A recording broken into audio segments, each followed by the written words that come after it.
በስመ አብ ወወልድ ወመንፈስ ቅዱስ አሐዱ አምላክ አሜን። በቸርነትና በምሕረት ብዛት የምትጠብቀን የምታኖረን የሁል ጊዜ ታማኝ ጻድቅ ሕያው አምላካችን እግዚአብሔር ሆይ በኢየሱስ ስም እናመሰግንሃለን። በረድኤትህ ጥላ ስር የምንተዳደረኛ ልጆችህ እግዚአብሔር ሆይ አንደበታችንን ከፍተን እንድናገለግልህ፣ እንድናመሰግን፣ እንድናመልክህ ስላገዝከን ስለረዳህን እናመሰግንሃለን። ክብር ለስምህ ይሁን፣ ምስጋና ላንተ ይሁን። የነፍሳችን እረኛ ጠባቂያችን ሆይ ምስጋና ላንተ ይሁን። የሕይወታችን አምላክ ቅዱስ እግዚአብሔር ሆይ ምስጋና ላንተ ይሁን። ያልጠፋ ነው ከእግዚአብሔር ምሕረት የተነሳ ነው ተብሎ እንደተጻፈ ከምሕረት የተነሳ ስለቆምን ስላቆምኸን ጌታችን አምላካችን ቅዱስ እግዚአብሔር ሆይ ስምህ ለዘላለም የተመሰገነ ይሁን። እናመሰግንሃለን፣ ከፍ ከፍ እናደርግሃለን፣ እንባርክሃለን፣ እንወድስሃለን። ምስጋና ቅዳሴ ይብዛልህ፣ መወድስ ይብዛልህ፣ ክብር ይብዛልህ። አምላካችን ሆይ ተመስገን፣ ተመስገን። የነፍሳችን ጠባቂ ተመስገን ጌታ ሆይ ክብር ለስምህ ይሁን። ረድኤታችን ተመስገን። በሰማያት በዙፋንህ በታላቅነት በግርማህ ያለ የልዑላን አምላክ ማትነዋወጠው ቅዱሱ እግዚአብሔር የዘላለም ንጉሥ የሁልጊዜ ገዢ እግዚአብሔር ምስጋና ለስምህ ይሁን። ትናንትናም ስትፈጥር ዛሬም ለዘላለም ስትፈጥር ስታደርግ ስታከናውን ስትገዛ ያለህ የምትኖር ኤልሻዳይ እጅግ አድርገን እናመሰግንሃለን። ጌታ ሆይ ኃያላን ፍጥረታት ገዢዎች ፍጡራን ሁሉ ስፍራቸውን ይለቃሉ። አንተ ግን ስፍራህን ሳትለቅ ትገዛለህ። ሳታረጅ ትገዛለህ፣ ሳትደክም ትገዛለህ። አባታችን ሆይ እኛ ያንተ ባሪያዎች ነን። በልጅህ በክርስቶስ በኩል ያዳንኸን የተቤዠኸን ልጆችህ ያደረግከን ወደን ፈቅደን ያንተ አገልጋዮች የሆንልህ አምላካችን ሆይ ያንተ ባሪያዎች የሆንልህ ልጆችህ እናመሰግንሃለን። ታላቁ እግዚአብሔር ካንተ ጋር እንድንሰራ ጸጋን ስለጨመርክልን ተመስገን። ዕድሜን ስለሰጠን ተመስገን። እንደ ሕያዋን ልጆችህ ስለቆጠርኸን ተመስገን። ክብር ላንተ ይሁን። ይህንንም ጊዜ የተቀበልነው ከምሕረት የተነሳ ነው። የቆምነው ከምሕረት የተነሳ ነው። የምናገለግለው የምንገለገለው ሁሉ ከምሕረት የተነሳ ነው። ምስጋና ለስምህ ይሁን። አባታችን እግዚአብሔር ሆይ እዚህ ያሉ ወንዶችና ሴቶች ልጆችህ ደግሞም ይህንን አገልግሎት የሚከታተሉ ሁሉ ከረድኤትህ እግዚአብሔር ሆይ ይሞሉ። አምላካችን ሆይ ጠልህ በላያችን ላይ ይውረድ። የሰማይ መስኮቶች ይከፈቱ። ባለንበት ትይዩ ጸጋህ ይዝነብልን። አምላካችን ሆይ መጽሐፍ እንደሚናገር ልጆችሽ ከእግዚአብሔር የተማሩ ይሆናሉ እንደሚል ካንተ የተማርን ያንተ ተማሪዎች እንድንሆን ጸጋህ ይርዳን። ስትናገረን በሕይወታችን እግዚአብሔር ሆይ ሕያውነትን ይሰማናል። እግዚአብሔር ሆይ አንተ ስትናገር አምላካችን ሆይ የደረቀውን ታለመልማለህ፣ የወደቀው ይነሳል፣ የታመመው ይፈወሳል፣ ግራ የገባው ይጽናናል፣ የሚፈራው ይበረታል። ስለዚህ እግዚአብሔር ሆይ በቃልህ ተናገረን፣ በአንደበትህ ተናገረን፣ በመልእክትህ ተናገረን። አምላካችን ሆይ ተናገረን። ስትናገረን እንረጋጋለን፣ ተስፋችን ይለመልማል። አገልግሎታችን እግዚአብሔር ሆይ እየጨመረ ይሄዳል። አንተ ከኛ ጋር ሁን። በጌታችን በኢየሱስ ክርስቶስ ስም ለመንህ። ስለ ሰማህን ተመስገን። ክብር ሁሉ ለአምላካችን ለእግዚአብሔር ይሁን። በጌታችን በመድኃኒታችን በኢየሱስ ክርስቶስ ፍጹም ሰላም ሰላም ላችኋለሁ። እንደምን ሰነበታችሁ? እንደምን ዋላችሁ? በምህረት በረድኤት የጠበቀን ይህንን ጊዜ እንድናይ የረዳን ቸርነት ያበዛልን ደግሞም ለምስጋና አፋችንን እንድንከፍት ኃይል የሆነን አምላካችን እግዚአብሔር ስሙ ለዘላለም የተመሰገነ ይሁን። እግዚአብሔር ይመስገን። እንደተለመደው ከአምላካችን ቅዱስ ቃል እንካፈላለን። የእግዚአብሔር መንፈስ ቅዱስ እንደወደደ ይናገረናል። እኛም እዚህ ቤት ያለነው ደግሞ ይህንን አገልግሎት የምንከታተል የምትከታተሉ ሁላችሁ ከቅዱሱ ከአምላካችን ቃል ስለሆነ የምንካፈለው ዛሬም እንደተለመደው ከእግዚአብሔር እንደሚሰማ ሰው የእግዚአብሔር ምክር እንደሚያደምጥ ሰው ማለዳ አዲስ የሆነውን የእግዚአብሔር የምክር ቃል እግዚአብሔር በአድራሻ ይናገረኛል እየተናገረኝ ነው ብሎ እንደሚሰማ ሰው በእምነት እንድትሰሙ በጌታ ፍቅር አሳስባችኋለሁ። ደግሞ ሌላ ነገር እንዳይተጋብን ልማድም እንዳይሆንብን እንደተለመደው ብላችሁ እንዳትቀመጡ አነቃቃችኋለሁ። እግዚአብሔር እንግዳ ነገር አለው። መንፈስ ቅዱስ የታመነ ነው። ክብር ለእግዚአብሔር ይሁን። አሁን ይህ ጊዜ ይህ ሰዓት ይሄ ሁኔታ በእግዚአብሔር መንፈስ በመንፈስ ቅዱስ ቁጥጥር ስር ነው። እኛም እንደዛው በመንፈስ ቅዱስ ቁጥጥር ስር መሆን አለብን። እዚህ ሆነን ሐሳባችን ሌላ ቦታ ከሆነ እንከስራለን። የእግዚአብሔር ልጆች ተሰባስበው የእግዚአብሔርን ቃል ሲካፈሉ እግዚአብሔር የሚናገረውን የእግዚአብሔር መልእክት እንደ መክሰር ያለ ኪሳራ የለም። እኔ ሁል ጊዜ የምናገረው ነው። ስለዚህ እግዚአብሔር ሲናገር የሚሰማ ሰው ያተርፋል። ማዕከል የምናደርገው የሚፈራረቁ አገልጋዮች እዚህ ጋር የሚመጡት እነሱን አይደለም። ዘማሪው መጥቶ ሲዘምር እሱን አይደለም። ከአፉ የሚወጣውን የእግዚአብሔር ቃል ከአፉ የሚወጣውን መወድስ ወደ እግዚአብሔር መቅደስ የሚያርገው ቃል እንዴት ሊጠግነን ይችላል? እንዴት ባለ መንገድ እረዳዋለሁ? ሰባኪውም እንደዚሁ፣ ፕሮግራም የሚመራው እንደዚሁ። ስለዚህ በተነቃቃ መንፈስ እንድትሰሙ በፍቅር ጠይቃችኋለሁ። ተረዳችሁኝ? ጌታ ይባረክ። የጌታችን የመድኃኒታችን የኢየሱስ ክርስቶስ ወንጌል ቅዱስ ዮሐንስ እንደጻፈው ምዕራፍ 9 ከቁጥር 1 ጀምረን ያለውን እናያለን። ለምዕራፉ የሰጠሁት ርዕስ ኢየሱስ የዓለም ብርሃን የሚል ይሆናል። ኢየሱስ የዓለም ብርሃን ነው። በጨለማ የሚበራ ብርሃን ነው። ኢየሱስ የኛ ሁሉ ጨለማ የገፈፈ ብርሃን ነው አይደል? ስሙ ብሩክ ይሁን። ኢየሱስ የዓለም ብርሃን ነው። እስኪ ኢየሱስ የዓለም ብርሃን ነው በሉ። ይሄ ብርሃን እዚህ አጠገባችን ካሉ ብርሃናት የተለየ ነው። እነዚህ መብራቶች ማያዎች ናቸው፣ ያሳያሉ። የሱ እንደዚህ አይደለም። በሰማዩም ላይ እንደምናየው ፀሐይ አይደለም ብርሃንነቱ። ኢየሱስ ብርሃን ነው ስንል የሰው ልጆችን ጨለማ፣ ያ ጨለማ ደግሞ ምንድነው ብለን ስንጠይቅ እግዚአብሔርን አለማወቅ፣ ኃጢአትን እንረዳለን። ስለዚህ ኢየሱስ የዓለም ብርሃን ነው ስንል ኢየሱስ የዓለምን ጨለማ የሚገፍ ነው ማለታችን ነው። ኢየሱስ የዓለም ብርሃን ነው ስንል የኃጢአትን ጨለማ ድንቁርናን የሚያስወግድ ማለት ነው። ማንኛውም ሰው በእግዚአብሔር ብርሃን ይመላለሳል ማለት በጽድቅ ይመላለሳል ማለት ነው። በእግዚአብሔር ብርሃን ተመላለሱ ማለት በጽድቅ በቅድስና በባህሪው ተመላለሱ ማለት ነው። እግዚአብሔር ይመስገን። የአምላካችን ሩቅ የሆነው የማይታየው የማይጨበጠው የማይዳሰሰው አምላክ በክርስቶስ ኢየሱስ በኩል ታይቷል አይደል? ስለዚህ ሰው እግዚአብሔርን ለማስደሰት የእግዚአብሔርን ባህሪው ለማድረግ ክርስቶስን ማመንና መቀበል ነው። በባህሪው መመላለስ ነው። ክርስቶስ እንደተመላለሰ ደግሞ ለመመላለስ ክርስቶስ ያለን ለማድረግ ደግሞ እንደነ መጥምቁ ዮሐንስ አይነት ወይም ደግሞ እንደ ሐዋርያቱ ከመንፈስ ቅዱስ መውረድ በኋላ ያለውን ሕይወታቸውን ማየት መልካም ነው። እነ ጳውሎስም እኔ ክርስቶስ እንደምመስል እንዳለን ምሳሌዎች ስላሉን ማለት ነው። እግዚአብሔር የተመሰገነ ይሁን። ስለዚህ ኢየሱስ የዓለም ብርሃን ነው። አንድ ጊዜ ብቻ ሳይሆን ለዘላለም እስከሚመጣ ሰዎች እሱን ባመኑና በተቀበሉ ጊዜ የሕይወት ብርሃን ይሆንላቸዋል። ኢየሱስ የዓለም ብርሃን ነው። ኢየሱስ የዓለም መድኃኒት ነው።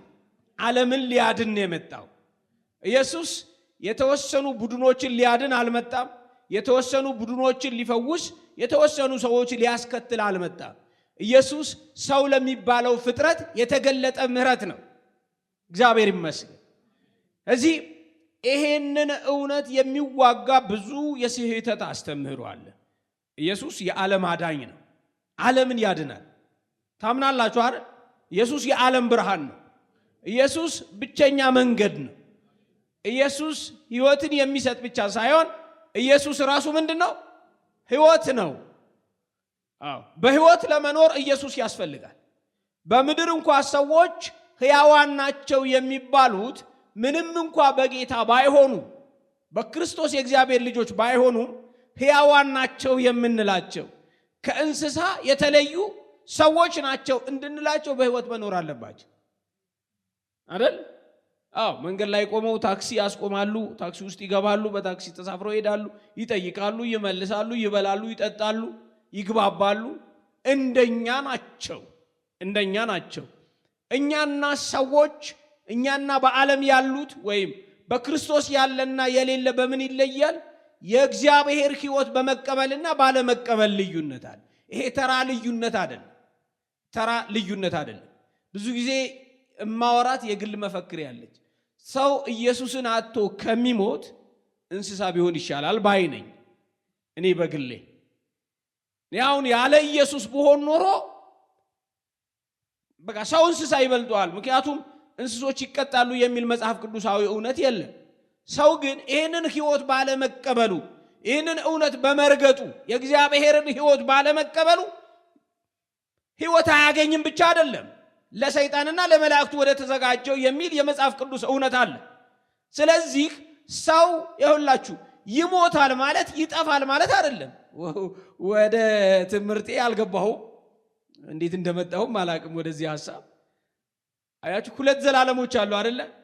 ከእግዚአብሔር ጋር የምንኖርበት ዘላለም በክርስቶስ ኢየሱስ በማመን፣ በክርስቶስ ኢየሱስ ባለማመን ደግሞ ለዘላለም ለሰይጣንና ለመላእክቱ ወደ ተዘጋጀው በመገባት የሚቀጡት የዘላለም ሕይወት አለ። የስቃይ ሕይወት ማለት የዘላለም ሕይወት በሁለት ነው የሚከፈለው። የእግዚአብሔርን ሕይወት በማግኘት ከእግዚአብሔር ጋር በሰላም በደስታ በእግዚአብሔር ባህሪ በክርስቶስ መልክ መኖር ማለት ነው። እኛ እዛ ውስጥ ነው ያለ ነው። ክብር ለእግዚአብሔር ይሁን። ምንም ነገር በእኛ ላይ ኃይል ኖሮት የሚያሰጋን ነገር የለም አይደለ? የምትፈሩት ነገር አለ፣ የምትደነግጡበት ነገር አለ። አሁን ከዚህ ስትወጡ ይጨንቃችኋል።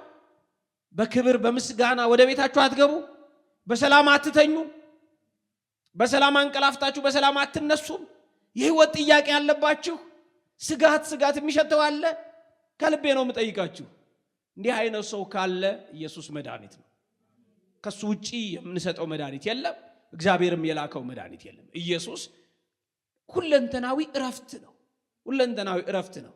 በተዛባ መንገድ ገንዘብን በመውደድ አጉል ክብር በመናፈቅ ለዓለም ነገር በመገዛት በፖለቲካ ውስጥ በመጦዝ ሰላማችሁ እንዳታጡ። ኢየሱስ ሰላም፣ ኢየሱስ እረፍት ነው። በክርስቶስ ኢየሱስ ሁለንተናዊ የሆነ እረፍት አግኝተናል።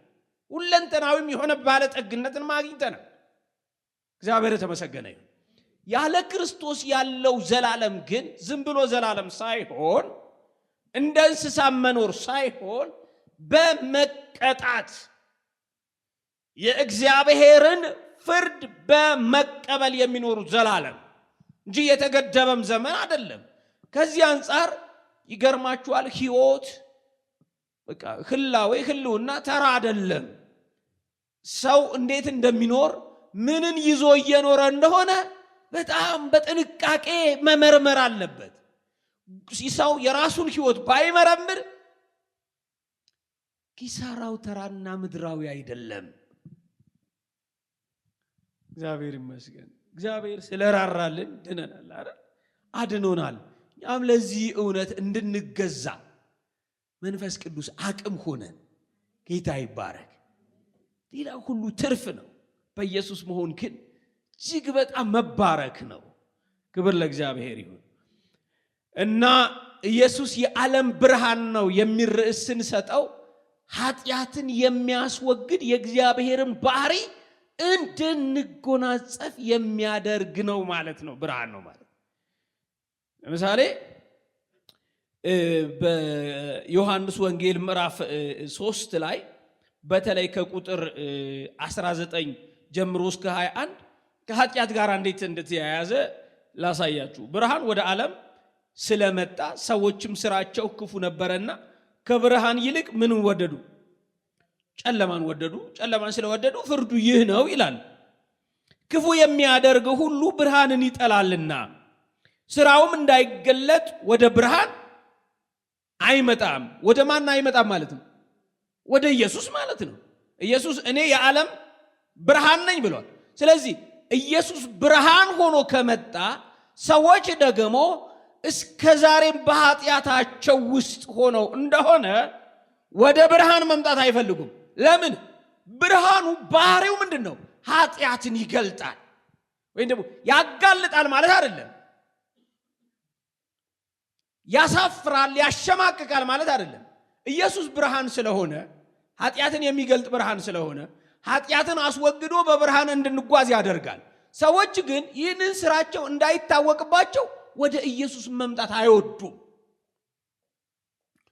ይኸውላችሁ በዓለም ውስጥ ካሉ ታላላቅና ምሁራን ሰዎች ኢየሱስን ከማይቀበሉበት አበይት ምክንያቶች መካከል ኢየሱስ ኃጢአትን ስለሚገልጥ። በግልጥ እኮ ኢየሱስ ለፈሪሳውያን ሲናገራቸው ነበረ። ከኃጢአታቸው አንጻር በትክክል ሲናገራቸው ነበረ። ስለዚህ ማንም ኢየሱስን ሲወድ ኃጢአትን ይጠላል ማለት ነው። ኢየሱስን ከወደዳችሁ ኃጢአትን ትጠላላችሁ። ኃጢአትን የሚወድ ግን ኢየሱስን ሊወድ አይችልም። ኃጢአቱ ምቾት የሰጠው ሰው ወደ ኢየሱስ መምጣት አይፈልግም። ወይም መተዳደሪያው ኃጢአት የሆነ ሰው በኃጢአት ምንጩ የገንዘቡ ምንጭ ኃጢአት ከሆነ ኢየሱስን አይወድም።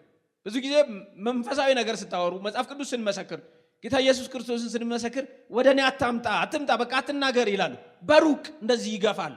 መጽሐፍ ቅዱስም እኔ እፈራለሁ ይላሉ። ዝም ብሎ አይደለም ሰዎች መጽሐፍ ቅዱስን እፈራለሁ የሚል። መጽሐፍ ቅዱስ ስለ ልጁ ስለሚናገር ነው አይደል? ወንጌል ስለ ልጁ ነው ይላል አይደል? ሮሜ 1 ላይ።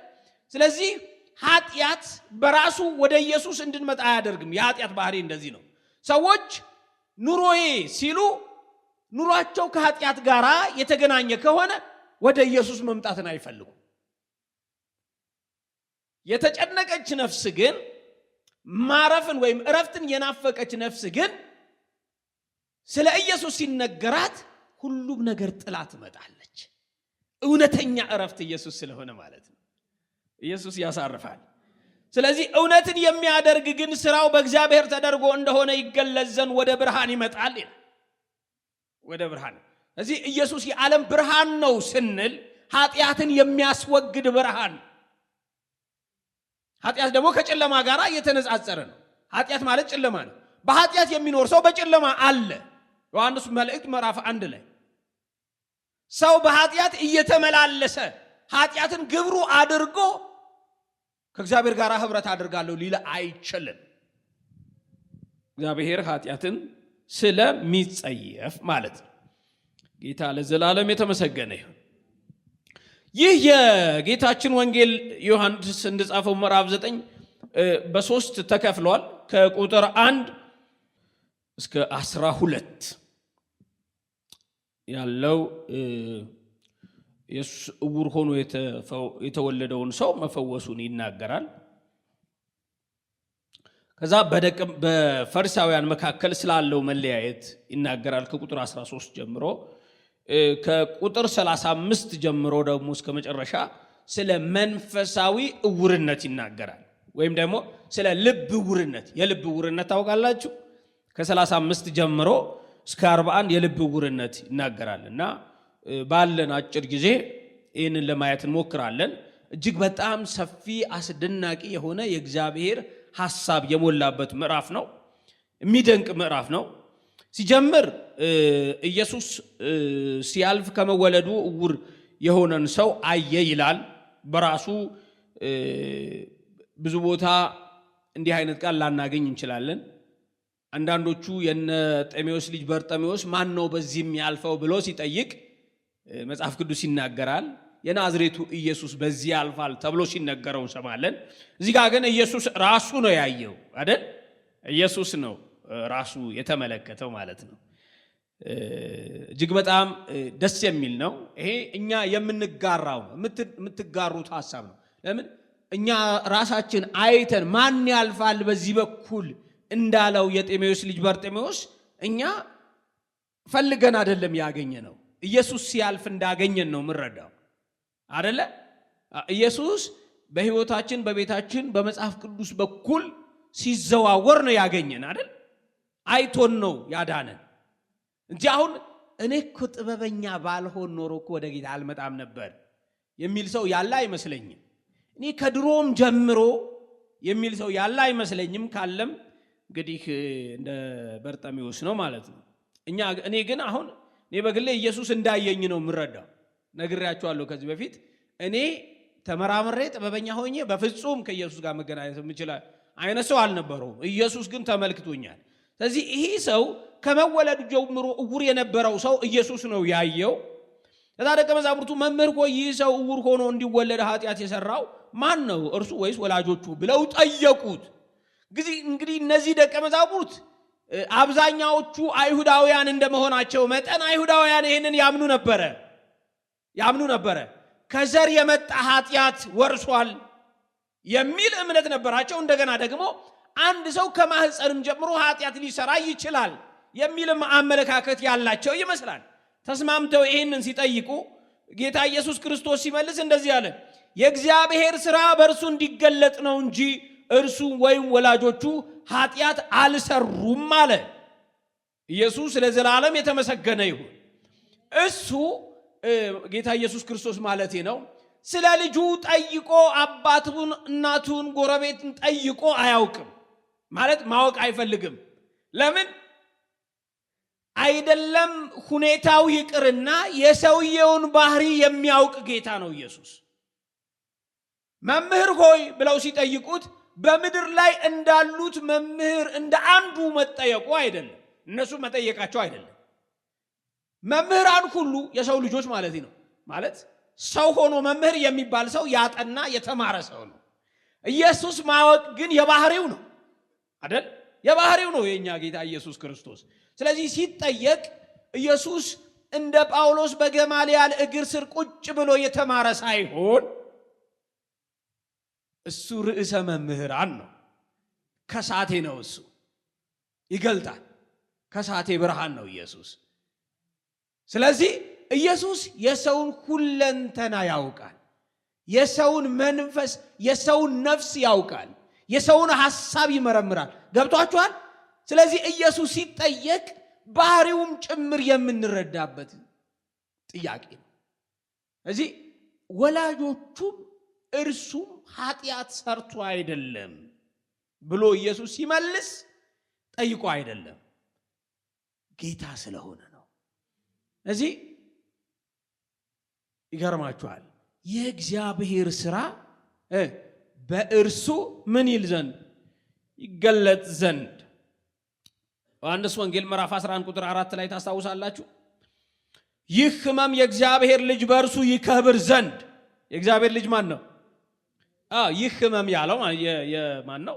የአልዓዛር ማለት ነው። ይህ ሕመም የእግዚአብሔር ልጅ በእርሱ ይከብር ዘንድ። ይቀጥልና ደግሞ የሚያስገርም ቃል ነው የሚናገረው። ስለ እግዚአብሔር ክብር ነው እንጂ ለሞት አይደለም አለ። ይህንን አስተውላችሁ ታውቃላችሁ? ኢየሱስ ምንድነው? የእግዚአብሔር ልጅ በእርሱ ምን ይል ዘንድ ይከብር ዘንድ ብሎ አያይዞ ያው የተናገረው እንደ መድገም አይነት የእግዚአብሔር ክብር ስለ እግዚአብሔር ክብር ነው አለ። በተዘዋዋሪ ኢየሱስ ምን እያለ ነው? እኔ እግዚአብሔር ነኝ እያለ ነው። ይሄውላችሁ የእግዚአብሔር ክብር ለኢየሱስ ይገባዋል፣ የአብ ክብር ለወልድ ይገባዋል ማለት ነው አይደል? ምንድነው ይህ ሕመም? የእግዚአብሔር ልጅ በእርሱ ይከብር ዘንድ። የእግዚአብሔር ልጅ ማን ነው? ኢየሱስ በእርሱ ይከብር ዘንድ በሕመሙ ማለት ነው። ማለት በመታመሙ ሲፈውሰው የእግዚአብሔር ልጅ ምን ይላል? ይከብራል፣ ክብርን ይቀበላል። ይህንኑ እንደመናገር ስለ እግዚአብሔር ክብር ነው ይላል ኢየሱስ። በጣም ደስ የሚል ቃል ነው። እኔ በጣም ነው ደስ ያለኝ ሳነበው። ይህ ሕመም የእግዚአብሔር ልጅ በእርሱ ይከብር ዘንድ ስለ እግዚአብሔር ክብር እንጂ ለሞት አይደለም አለ። በዚህ ምን መረዳት ትችላላችሁ? አያችሁ፣ ሰዎች ነን አይደለ? እንታመማለን። የማይለቅ የሚመስል ሕመም ሊይዘን ይችላል። ትጸልያላችሁ እንድትፈወሱ። ሳትፈወሱ ስትቀሩ ኢየሱስ አላየም አትበሉ። ስለ እግዚአብሔር ልጅ ክብር ቢሆንስ ብዙ የምናወጣው የምናወርደው የምንረዳው ነገር ቢኖር ስለ እግዚአብሔር ክብር ቢሆንስ? አንዳንድ ጊዜ እግዚአብሔር ይፈቅዳል። እኔ በግል ሕይወቴም አውቃለሁ እና እግዚአብሔር በሕመም ያስተምራል። አንዳንዶች ይገስጻሉ። ይሄንን ቢሰሙ በጌታ በኢየሱስ ስም ሊሉ ይችላሉ። ይሄንን ስናገር ግን እግዚአብሔር ይፈቅዳል። እውነት ለመናገር ይሄ ሁሉ በዓለም ያለ ክርስቲያን ሲታመም እግዚአብሔር ሳያውቀው ነው የሚታመመው። እግዚአብሔር የሚፈልገው ነገር ይኖራል። ተነግሮን ሳንሰማ ስንቀር እግዚአብሔር በሕመም ሊናገረን ይችላል። በሆነ ነገር ሊናገረን ይችላል። እንዳንጠፋበትም ከዚህ በፊት ነግራችኋለሁ፣ አስታውሳለሁ። አንድ ወንድም አለኝ። ዛኛው ቤት ያለ ወንድም ነው፣ መርጌታ ነው እና በጌታ ወንድሜ ነው እና ማየት የተሳነው ወንድም ነው ማለት ነው። እና ስሙን ጠርቼ ከልጅነትህ ጀምሮ ዓይንህ ቢያይ ኖሮ ምን አይነት ሰው የምትሆን ይመስልሃል አልኩት። እኔ ድሩዬ እሆን ነበር አለ። እኔ እማይ ቢሆን ኖሮ ከልጅነቴ ጀምሮ ያው ወንድሞቼ ያቸው በቃ የታወቁ ዱርዮች ናቸው፣ ዓለማውያን ናቸው። ከነሱ በምን እለያለሁ? እኔም እንደውም የኔ ታላላቆች ናቸው፣ ከነሱ ተከትዬ ነበር የምሄደው። ውስጤም እንደዛ ነው የሚመሰክረው። ስለዚህ አሁን ምን ይሰማሃል? እንዴ አገልጋይ ሆኛለሁ፣ እግዚአብሔርን አገለግላለሁ፣ ክርስቶስን አውቄዋለሁ፣ ስለዚህ ደስተኛ ነኝ አለ። ለዚህ ተረታች ታውቃላችሁ። እንግዲህ ከሕፃንነቱ ጀምሮ አይኖቹ አያዩ በሆነ በሽታ ምክንያት እና አይኖቼ ቢያዩ እኔ በቃ የማልጠቅም አይነት ሰው ነበረ መሆኑ የሱ ግምት ነው። አይኖቼ እንደዚህ በመሆናቸው ከሕፃንነት ጀምሮ ወደ ገዳም ተወሰደ። ዳደ እያለ መጽሐፍ ቅዱስ ተረዳ፣ ገባው፣ በክርስቶስ ሆነ። አሁን ያገለግላል። እግዚአብሔር ይመስገን። አንዳንዶቻችን መገሰጽ የሌለበትን እንገስጻለን። የእግዚአብሔር ፈቃድ ራሱ መሆን አለመሆኑን አናረጋግጥም። ለምን ይሆን በሽታው ወር የቆየው ዓመት የቆየው 2 ዓመት ለምንድን ነው እንደዚህ መሆነው? ሰው ሲል የእግዚአብሔርን ፈቃድ አይጠይቅም። ግን ሰው ራሱን ለእግዚአብሔር ሲሰጥ በዚህም ቢሆን ክበር ይላል። እግዚአብሔር ይክበር በየትኛውም ነገራችን፣ በከፍታችን በዝቅታችን፣ ስንስቅም ስናለቅስም እግዚአብሔር ይክበር፣ እግዚአብሔር ይድመቅ፣ እግዚአብሔር ይታይ። ከዛ ጋር የተያያዘው ክብር ነው እውነተኛ ክብር። በየትኛውም ሁኔታ ውስጥ ለእግዚአብሔር ክብር የምንሰጥ ከሆነ በቃ ሕያዋን ነን እኛ፣ ገብቶናል። በቃ አያችሁ፣ ስሪታችን ራሱ ለእግዚአብሔር ምስጋና ነው። የተፈጠርነው ራሱ ለእግዚአብሔር ምስጋና ነው። ስለዚህ ሰውነት፣ ሰው መሆን፣ አማኝ መሆን፣ የእግዚአብሔር ልጅ መሆን ያለ እንቅፋት መኖር የሚመስለው ብዙ ሞኝ ሰው አለ። ያለ እንቅፋት፣ እንደውም እንቅፋት በበዛበት ምድር ላይ እንዲህ የሳቅን ዓመት ለዓመት መኖራችን ራሱ በጸጋ ላይ ጸጋ ነው። በቃ የትርፍ ትርፍ ነው። በሐዋርያቱ የሌለ ማመን እንደ ሐዋርያት ደግሞ በተለያየ ስቃይ በተለያየ መከራ ያለፈ የለም። ቅንጣቱ እንኳን የሳምንት ህመማቸው እንኳን መቀበል አንችልም። ለምኜ ጸልዬ እኮ እግዚአብሔር እምቢ አለኝ አለ አይደል? በድካም ጸጋዬ ስለሚገለጥ በቃ ኃይሌ ባንተ ስለሚገለጥ ይበቃል አለኝ አለ። ያለፉበት መንገድ አስደናቂ ነው። ስለዚህ በራስ ምታትም በእንቅፋትም የሚያጉረመርም ህይወት አይኖርም። ለዛ አይደለም ባለው በህይወታችን በሚያልፈው ሁሉ ሰይጣን ከሚያመጣው ውጪ በጠላት በኩል አልፎ ከሚያገኘን ውጪ ለእግዚአብሔር ክብር ይሁን። ጠላት ግን አያገኛችሁ። ጠላት ለግልምጫውም ቢሆን ተላልፈን አንሰጥ። ለሰይጣን ለግልምጫው እንኳን በጌታችን በኢየሱስ ስም ከእግዚአብሔር ዘንድ ሲሆን ግን በቃ ለክብሩ መገለጫ ያርገን። እግዚአብሔር መታያ ያድርገን። ክርስትና እንደዛ ነው። እኔ የሚገባኝ እንደዛ ስለሆነ ስለዚህ ይሄ ሰው ብላቴና ሆኖ አይነ ስውር ነው። ታዲያ እሱ ነው ኃጢአት ተሰራው ነው ወይስ ወላጆቹ ወይስ ቅድመ አያቶቹ ከዘር ማንዘሩ የመጣ ነው ብለው ሲጠይቁት ጌታ ኢየሱስ አይደለም፣ እሱም ሰርቶ አይደለም፣ ወላጆቹም ሰርቶ አይደለም። ታዲያ ለምንድን ነው? የእግዚአብሔር ክብር በእርሱ እንዲገለጥ ነው እንጂ እርሱ ወይም ወላጆቹ ኃጢአት አልሰሩም። ቀን ሳለ የላከኝን ሥራ ላደርግ ይገባኛል። ማንም ሊሰራ የማይችልባት ሌሊት ትመጣለች። ኢየሱስ ቀን ነው። ኢየሱስ ብርሃን ነው።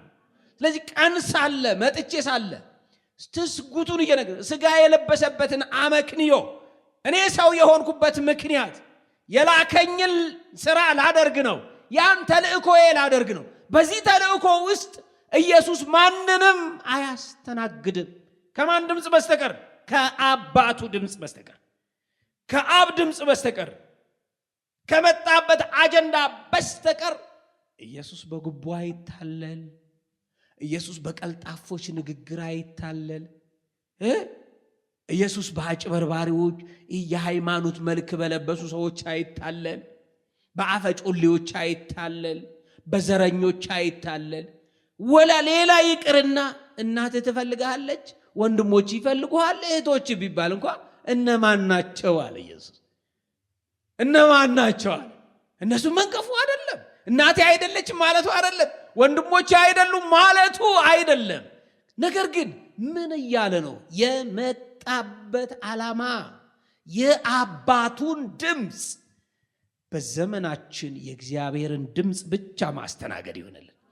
የእግዚአብሔርን ድምፅ በመለየት የእግዚአብሔርን ሥራ ብቻ በመስራት ዘመናችን እንደዚህ ይለቅ።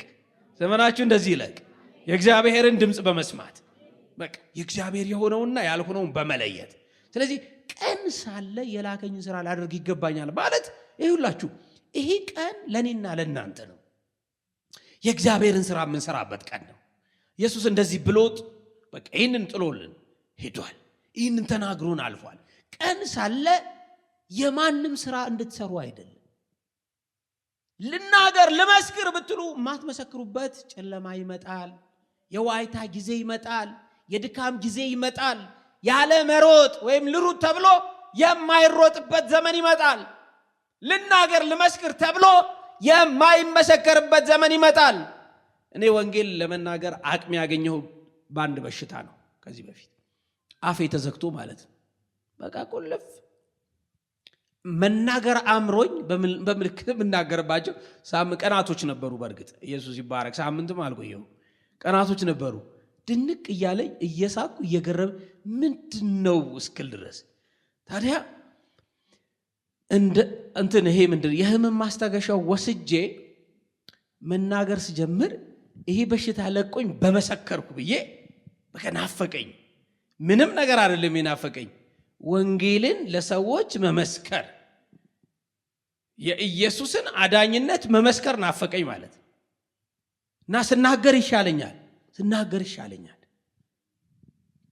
ለሆነ ደቂቃ ዝም ስል ግን ቁልፍ ይላል እና እስቅ ነበር። ህመሙ ከባድ ነው። ለራሴ ግራ ያጋባኝ ነበር። ምንድነው እየሆነ ያለው? ምንድነው ነገር? እየሄድኩ መንገድ ላይ ከኔ ብጤ ጋር የተቀመጥኩበት ቀን አለ። በነዛ ቀናቶች ጸጥ ብዬ እንደው እስኪ ህይወት ይልየው ብዬ ማለት ነው። ይላችሁ ማንም ሊሰራባት የማይችልባት ሌሊት ትመጣለች። ምሽት ይመጣል። በቃ ውድቅት ምሽት ይመጣል። የድካም ጊዜ ይመጣል። እንደ ሮጥን አንቀጥልም። በቲቪ እንኳን ያያችኋቸው ሰዎች እያያችኋቸው ሲያረጁባቸው አይታችኋል። እያረጁ እንዴ ወጣት አልነበረችም እንዴ? አምናኮ ወጣት ነበረች፣ አምናኮ ጎበዝ ነበር። እንዴት ነው ይሄ ሰው ያላችኋቸው የሉ። ሳታውቁት ታረጃላችሁ። ሳታውቁት መሮጥ አትችሉ። እንዴ ምን ሆኜ ነው ትላላችሁ። እንዴ መነሳት አቃተኝ እንዴ ትላላችሁ። ኢየሱስ ቀን ሳለ አለ የላከኝን ሥራ ልሰራ ይገባኛል። እግዚአብሔር የሰጠንን ስራ በጊዜው መስራት ይሆንልን። እግዚአብሔር ይርዳል። ሰው ተራ ነገር ሳይሰራ ሲያልፍበት ይጸጸታል። እኛ ለተራ ነገር አልተጠራንም። የእግዚአብሔርን ስራ ለመስራት ተጠርታችኋል። ጌታ እንደዚህ ያለ ማለት ነው። ቀን ሳለ የላከኝን ስራ ላደርግ ይገባኛል። ምክንያቱስ ማንም ሊሰራ የማይችልባት ሌሊት ትመጣለች አለ። በኢየሱስም እኮ ሆኗል።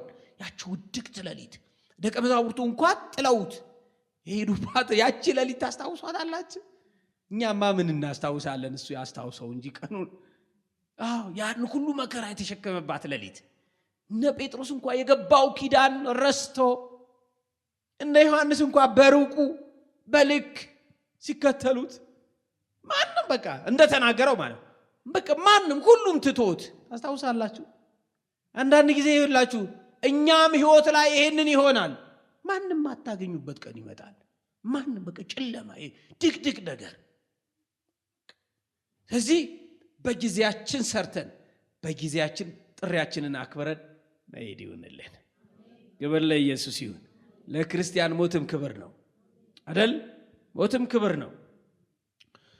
የለና ቁጥር 5 ላይ በዓለም ሳለሁ እኔ የዓለም ብርሃን ነኝ አለ ጌታ ኢየሱስ። ይሄ ነው በቃ ይሄ አንኳሩ። በዓለም ሳለሁ ሰዎች የሚያዩት እኔን ሲቀበሉ ነው አለ። ያለ ኢየሱስ ማየት አይችሉም። ማንም ሰው ያለ ኢየሱስ ፍርዱ ፍርደ ገምድል ነው። ኢየሱስን ካላገኘ ሰው ቋንቋው ራሱ የተደበላለቀ ነው። አሁን እንደ ሰው ስርዓት ሊኖር ይችላል። አንዴ መልካም አንዴ መጥፎ ሊሆን ይችላል። ግን ኢየሱስ የዓለም ብርሃን ነው።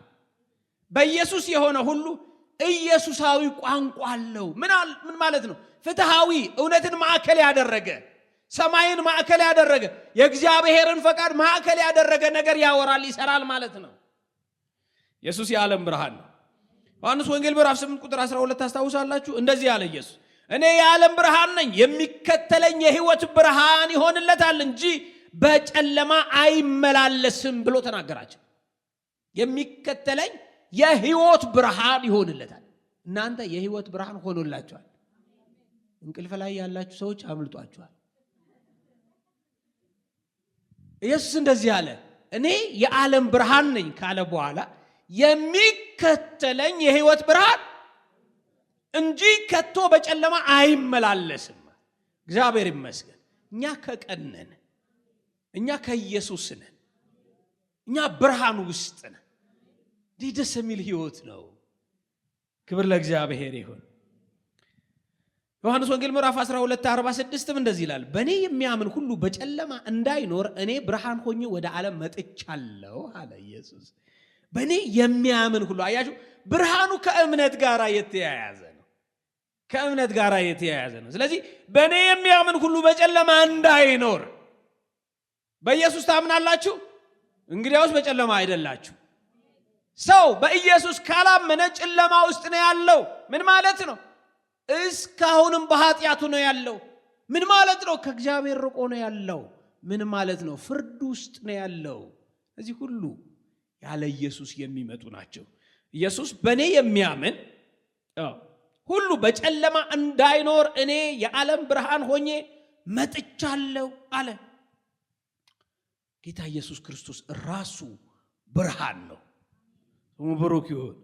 ራእይ 21:23 ላይ ታስታውሳላችሁ? 21:23 ላይ ለከተማይቱም የእግዚአብሔር ክብር ስለሚያበራላት መብራቷ በጉ ስለሆነ ፀሐይ ወይም ጨረቃ እንዲያበሩላት አያስፈልጓትም ነበር ይላል። ስለዚህ ፀሐይ፣ ጨረቃ ምናምን የማያስፈልጉበት ዘመን ይመጣል። መቼ? በጉ በሙላት ብርሃን ሆኖ ሲገለጥ። ጨረቃ፣ ፀሐይ፣ ላይት ቀንስ፣ አጥፋ፣ መብራት ሄደ ምናምን የማይባልበት ዘመን ኢየሱስ የዓለም ብርሃን ሆኖ በጉ ብርሃኗ ይሆናል ለከተማ። ያቺ ከተማ የኛ መኖሪያ ናት፣ ሀገራችን ናት። የማንበላላባት ሀገራችን፣ ጠበበችን የማንላት ሀገራችን፣ አላደገችም የማትባል ከተማችን፣ መንገድ ምናምን ይሰራ ምናምን መብራት ይግባ የማይባልባት ሀገራችን፣ የታረደው በግ ብርሃን የሆነባት ከተማ። እግዚአብሔር ይመስገን። ለእኔና ለእናንተ የተዘጋጀው ክብር እንዴት አስደናቂ እንደሆነ አትጠይቁኝ። ግሩም ነው። ይህንም ብሎ ወደ መሬት እንትፍ አለ። በምራቁም ጭቃ አድርጎ በጭቃው የዕውሩን አይኖች ቀባና ሂድና በሰሊሆም መታጠቢያ ታጠብ አለው። ትርጓሜውም የተላከ። ስለዚህ ሄዶም ታጠበ፣ እያየም መጣ። ጎረቤቶቹ ቀድሞም ሲለምን አይተውት የነበሩ ይህ ተቀምጦ ይለምን የነበረ አይደለምን አሉ። ሌሎች እርሱ ነው አሉ። ሌሎች አይደለም እርሱ ይመስላል እንጂ አሉ። እርሱ እኔ ነኝ አለ። ታዲያ አይኖች እንዴት ከከፈቱ አሉት። እርሱም መልሶ ኢየሱስ የሚባለው ምን?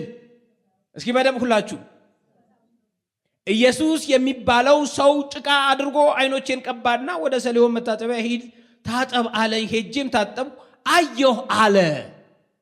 ማን ነው ብሎ የጠራው ኢየሱስን? ሰዎችን እንዳትረሷት፣ ሰው ብሎ ጠራት። እኛም እንዲህ ብለን ነበር አለ ሰውየው። ሰው ብሎ ጠራው። እሺ ልክ ነው። እኛ ሰው ማምላክም ነው እንላለን። ይህ ሰው ኢየሱስ የሚባል ስም የወጣለት አንድ ሰው ብቻ እንደሆነ ነው የሚያውቀው። ግን አንድ ነገር ግራ ያጋባው ይመስላል። ምንድነው ግራ ያጋባው? ሂድና አይኖቼን በጭቃ ቀባና ሂድና ታጠብ አለኝ አለ። በመሰረቱ ይህ ሲሆን ወደ ዘፍጥረት ሄደን ሰውም ከመሬት አፈር ከምድር አፈር አበጀው የሚለውን እናያለን። ይህንን ሊያደርግ የተቻለው ሩቅ ብእሲ የለም፣ ፍጡር የለም። ይህንን መጽሐፍ ቅዱስ ሲመሰክር ሥላሴ ሰውን በመልኩ እንደ ምሳሌ የፈጠረበት ያንን እናያለን እንጂ ከሰው መካከል ጭቃ አድርጎ ሂድና ታጠብ ብሎ እንዲያይ ያስቻለ ኃይል የለም። ይሄ ፈሪሳውያንም ሰዱቃውያንም አይሁድ በመላቸው ያውቃሉ። አንድ እግዚአብሔር ብቻ ነው፣ አንድ እግዚአብሔር ብቻ ነው ይህንን የሚያደርገው። ስለዚህ ይህ ሲናገር ኢየሱስ የሚባለው ሰው ጭቃ በምራቁ አደረገና አይኖቼን ቀባ፣ ከዛ ወደ ሰሊሆም ሄደ ታጠብ አለኝ። እያየሁ መጣ። በአጭር ቋንቋ እያየሁ መጣሁ። በአጭር ቋንቋ እንደዚህ ነው ብሎ የመሰከረው። እሺ አሁን ከማየት በኋላ ነገር ይጀመራል። ታውቃላችሁ በዓለም ላይ ማየት ስትጀምሩ በቃ ነገር ይቀሰቀሳል ማለት ነው። እንዴት አየሽ? እንዴት ነው እንደዚህ የምትናገረው? የት ነው የተማርከው? ማን ነው ያስተማረሽ? ምንድነው እንግዳ ነገር? በቃ መባል ይጀምራል። ሰው ከነ ችግሩ ማንም ርዕስ አያደርገው። የተቸገረ ሰው ርዕስ አድርጎ መነጋገር ማን አልተለመደ። አንድ ያጣ እንደሃ ሰው አቤት እሱ ሰው የሚገርም እኮ ነው ተብሎም አይታወቅም። ድንገት ድሃ ሆኖ ድንገት የማይጠቅም ሲመስል የነበረው ሰው ብድግ ብሎ ሲነሳ፣ ልብሱን ሲቀይር፣ ትቢያውን አዋራውን አራግፎ ሲነሳ፣ እግዚአብሔር ሲያየው፣ እሱም ቀና ማለት ሲጀምር የሁሉ ትኩረት ይሆናል። ሁሉ ያየዋል። ይሄ ሰው እንደዛ ነው። አሁን እግዚአብሔር ያሳያችሁ። አንድ ተራ ምስኪን ከእናቱ ማህፀን ዕውር ሆኖ የተወለደ ሰው ለረጅም ዘመን ሲኖር ርዕስ ሆኖ አልቀረበም። አሁንስ በህይወቱ ለውጥ መጣ። ምን አይነት ለውጥ? ማየት ቻለ። ማየት እንደዚህ አይን ብቻ ማለት ነው። ስለ ውስጡ ብርሃን አይደለም የሚናገረው። ማየት፣ ዛፍ ከሰው መለየት ቻለ። ይገርማችኋል። ተነስተዋል ማለት እንዴት? ኧረ እሱ ነው እሱ አይደለም። እሱ ይመስላል እንጂ እሱ አይደለም። ራሱ ቡድኑ፣ ጠያቂው ቡድን ለሁለት ተከፈለ ይላል እግዚአብሔር ቃል። ያ ሰው ወዴት ነው አሉት። አላውቅም አለ። አሁን ከሱም አልፎ ያ ሰው አይደል ያለው፣ እሱ ራሱ ሰው ያለው ያ ሰው ወዴት አለ? ለምን ይፈልጉታል? ለመልካም ላይሆን ይችላል። ሰው ኢየሱስ ከሌለው ወንጌል ይዛችሁ እፈልግሃለሁ ካለ ጠርጥሩ። ለመልካም ብቻ ላይሆን ይችላል። በፊት ዕውር የነበረውን ሰው ወደ ፈሪሳውያን ወሰዱት። አያችሁ፣ አሁን ርዕስ መሆኑን ብቻ አይደለም፣ እንደገና ተይዞ ለምን? ለምርመራ ማለት ነው። ሊመረምሩት ወሰዱት ይላል። ወዴት? ወደ ሕግ አዋቂዎች ምን ወደሚባሉ ፈሪሳውያን ወደሚባሉት ወሰዱት።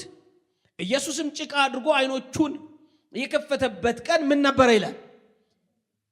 አሁን ለነሱ የተደላደለች ምክንያት ናት። በቃ እንዴት በሰንበት ይፈውሳል? እንዲህ አይደለ? በሰንበት መዳን የማይቻልባት ምድር አይደል? እነዚህ ሃይማኖት ሰዎች የአብርሃም ልጆች የሚገርም ነው። እንዴት በሰንበት ሊፈውስ? አሁን የተፈወሰውም ሰው ኃጢአተኛ ነው፣ ፈዋሹም በእነሱ ልክ ኃጢአተኛ ነው። ለምን? ቀኑ ሰንበት ነዋ። መቼስ ኢትዮጵያውያን ይህንን ለመረዳት ሩቅ አይደለም አይደል? ከመዳን ይልቅ ሰንበትን ማክበር የገነነበት፣ ከሰው ይልቅ ሰንበት የገነነባት ምድር ላይ ነው ያለን። እውነት ውሸት? እውነት። ሰንበት ይበልጣል። ከምን? ከሰው ሰንበት ይበልጣል። ስለዚህ አሁን የሰውየው ማየት ምንማቸው አይደለም። ነገር ግን እንዴት ከነጨለማው አልኖረም? በምን ምክንያት? ሰንበት ከሚሻር። ስለዚህ አንተ ፈሪሳውያን ጋር ያ ሰው ግን እንፈልገዋለን። ለምን? ሰንበትን እንዴት ይሽራል? ደግሞ አያፍርም። ከእግዚአብሔር መጥቻለሁም ደግሞ ይላሉ። አቤት የሰንበት ኃይሏ በምድራችን ላይ! እግዚአብሔር እኮ ለእረፍት የሰራት ቀን ናት። እረፉባት እኮ ነው ያለው። የሚገርም እኮ ነው። ሰንበት ለሰው ልጅ ነው የተሰራ፣ ለኛ እረፍት። እግዚአብሔር አይደክም፣ እግዚአብሔር ግራ አይገባው፣ እግዚአብሔር ጎንበስ አይል። በሰባተኛውም ቀን አረፈ ይላል አይደል? ክብር ለእግዚአብሔር ይሁን። ያ የኛን እረፍት የምታሳይናት የኛ እረፍት ኢየሱስ ነው አይደለ? ያረፍነው በማን ነው? በቀን አይደለም። እሁድ ቢመጣ 29 ቢመጣ 21 ቢሆን 29 ይሁን፣ እረፍት የለም በቀን ውስጥ እረፍት የለም። አለ እንዴ? ቀን አሳርፎ ያውቃል? አሳራፊ ኢየሱስ ነው። ሰንበት ኢየሱስ ነው። ማረፊያ ወደብ ኢየሱስ ነው። እኛ እንግዲያውስ ያረፍነው በዓመት በዓል በአውደ ዓመት አይደለም፣ በእሁድም አይደለም፣ በቀዳሚቱ ሰንበትም አይደለም። ያረፍነው በኢየሱስ ነው። ኢየሱስ ምን ስለሆነ? እረፍት። እኔም አሳርፋችኋለሁ ያለ ጌታ ኢየሱስ እረፍት ነው። እረፉ እኔም አምላክ እንደሆን እወቁ ያለን አምላካችን እግዚአብሔር ነው። እረፍት እግዚአብሔር ነው። አሳራፊ እግዚአብሔር ነው። ቀን አያሳርፍም፣ ገንዘብ አያሳርፍም፣ ዝና አያሳርፍም፣ ዕውቀት አያሳርፍም። የሚያሳርፈው ኢየሱስ ነው። ዛሬም የእረፍት ቀን ብለው ቀንን የሚያከብሩ ሞኝ ሰዎች ዛሬም ድረሳሉ። እረፍት በኢየሱስ ብቻ ነው ያለው። ስለዚህ ቀኑ ምን ነበረ ይለናል? ሰንበት ነበረ። ስለዚህ ፈሪሳውያን ደግሞ እንዴት እንዳየ እንደገና ጠየቁት። እርሱም ጭቃ በዓይኖቼ አኖረ፣ ታጠብኩም እያየሁም አያለሁም አላቸው። ከፈሪሳውያን አንዳንዶቹ ይህ ሰው ሰንበትን አያከብርምና ከእግዚአብሔር አይደለም አሉ። ከእግዚአብሔር ያልሆነበት ምክንያት ምንድን ነው? የእናንተ አስተዳደግ እንዴት እንደሆነ አላውቅም። በእኔ አስተዳደግ ግን ሰንበት መሻር ከእግዚአብሔር ውጭ የሚያደርገው። እንዴት አንተ ሰንበትን ትሽራለህ? የእኛ ሀገሩ ደግሞ ሰንበት ክፋቱ ቅጠል የማይቆረጥበት፣ ቡና የማይወቀጥበት፣ ውሃ የማይቀዳበት፣ በቃ ቁልፍልፍ። እነ ጳውሎስ ይሄ በግንድ ተጠርቀው ነበር እንደሚለው አይነት መጠረቅ ማለት ነው። ታውቃላችሁ? አሁንም ድረስ አለ። አሁንም ድረስ ዓርብ ነው ቡና የሚወቀጠው፣ ዓርብ ነው። ቀዳሚት አትነካም። ይባስ ብሎ ደግሞ የመጀመሪያዋ ቀን እሁድ ናት አይደለ? የሥራ መጀመሪያ እኮ ዓለም አቀፍ እሁድ ናት። ለኛ በዚህ እሁድ የረፍት ቀን ሆነች። ይባስ ብሎ እሁድ ከባድ ሰንበት ሆነ። ደግሞ ጭራሽ አይነካም። ምክንያቱ ምንድነው? ያው ራሱ ክርስቶስ ነው። በእኛ ሀገር በአይሁድ አይደለም። ቢገርም። ስለዚህ ቀዳሚት ማንም ቅጠል አይቆረጥባት፣ መንገድ አይኬድባት ሰንበት ከፍ ብላ ደምቃ ትታያለች። ኢየሱስ ነው የሚታየልን። ስለዚህ ከፈሪሳውያን አንዳንዶቹ ይህ ሰው ሰንበትን አያከብርምና ከእግዚአብሔር አይደለም አሉ። ሌሎች ግን ኃጢአተኛ ሰው እንደዚህ ያሉ ምልክቶች ሊያደርግ እንዴት ይችላል አሉ። በመካከላቸው መለያየት ሆነ። ኢየሱስ መለያየት ይሄ በነገራችን ላይ በእነሱ መካከል አይደል፣ በዓለም ሁሉ ኢየሱስ እንደዚህ ነው። ስራው እንደዚህ ናቸው። በቃ አንዳንድ ብርሃንን የሚጠሉ ሰዎች የእግዚአብሔር የሚመስለውን ሥርዓት በመያዝ የእግዚአብሔርን ልጅ ይክዳሉ። ስለዚህ ገሚሶቹ ምንድን ነው ያሉት? ኃጢአተኛ ቢሆን ኖሮ ኃጢአተኛ ሰው እንደዚህ አይነት ምልክት ያደርጋል ወይ? እንደዚህ አይነት ምልክት ያደርጋል? እንደዚህ አይነት ታምር መስራት ይችላል ወይ? አነጋጋሪ ነገር። አይ ኃጢአተኛ ነው እንዴ? ከዚህ በላይ ምክንያት ምን ትፈልጋላችሁ? ሰንበት እየሻረ በሰንበት አይን እያበራ በሰንበት ጎባጣውን እያቀና ከዚህ በላይ በደል አለ?